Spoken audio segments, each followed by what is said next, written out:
السلام علیکم، امید ہے آپ سب کہہ رہا عافیت سے ہوں گے۔ تو آئیے آج کی آیت شروع کرتے ہیں۔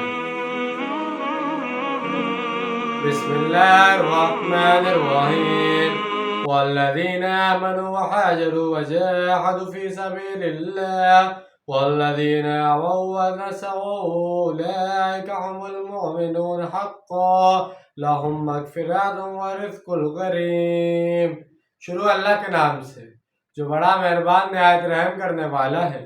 اور وہ لوگ جو ایمان لائے اور جنہوں نے ہجرت کی اور جہاد کیا اللہ کی راہ میں، یعنی مہاجرین، اور وہ لوگ انصار مدینہ جنہوں نے اب انہیں پناہ دی اور ان کی نصرت کی، یہی لوگ ہیں سچے مومن، ان کے لیے ہے مغفرت اور رزق کریم۔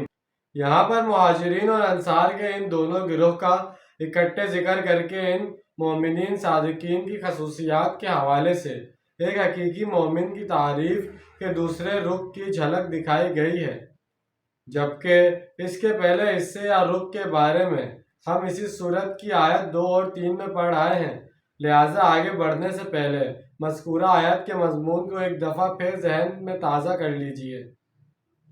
اس تفصیل کا خلاصہ یہ ہے کہ اسلام کی بنیاد 5 چیزوں پر ہے، یعنی کلمہ شہادت، نماز، روزہ، حج اور زکوٰۃ۔ یہ 5 ارکان مسلمان ہونے کے لیے ضروری ہیں، لیکن حقیقی مومن ہونے کے لیے ان میں 2 چیزوں کا مزید اضافہ ہوگا، جن کا ذکر ہمیں سورہ الحجرات کی آیت 10 میں ملتا ہے۔ یقیناً قلبی اور جہاد فی سبیل اللہ، یعنی ایمان میں زبان کی شہادت کے ساتھ یقین کے بعد اضافہ ہوگا، اور اعمال اور نماز، روزہ، حج اور زکوٰۃ کے ساتھ جہاد فی سبیل اللہ کا گویا یہ 7 چیزیں یا 7 شرطیں پوری ہوں گی تو ایک شخص بندہ مومن کہلائے گا۔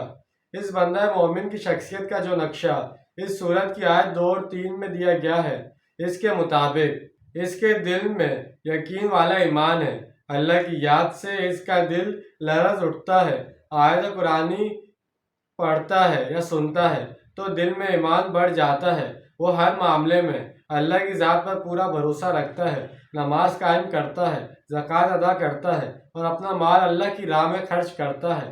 اس خصوصیات کے ساتھ مہر لگا دی گئی اور اس مہر کے ساتھ وہاں پر آیت 3 مومن کی شخصیت کا ایک رخ یا ایک صفحہ مکمل ہو گیا۔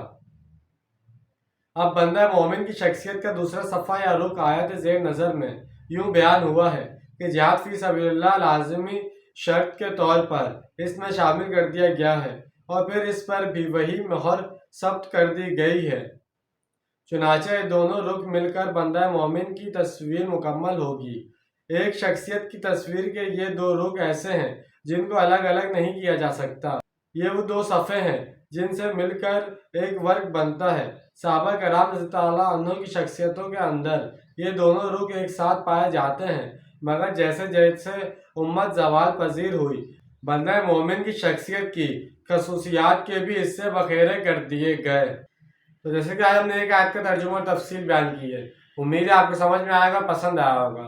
ملتے ہیں اگلی ویڈیو میں اس سورت کی آخری آیت کے ساتھ۔ جب تک کے لیے اللہ حافظ، فی امان اللہ۔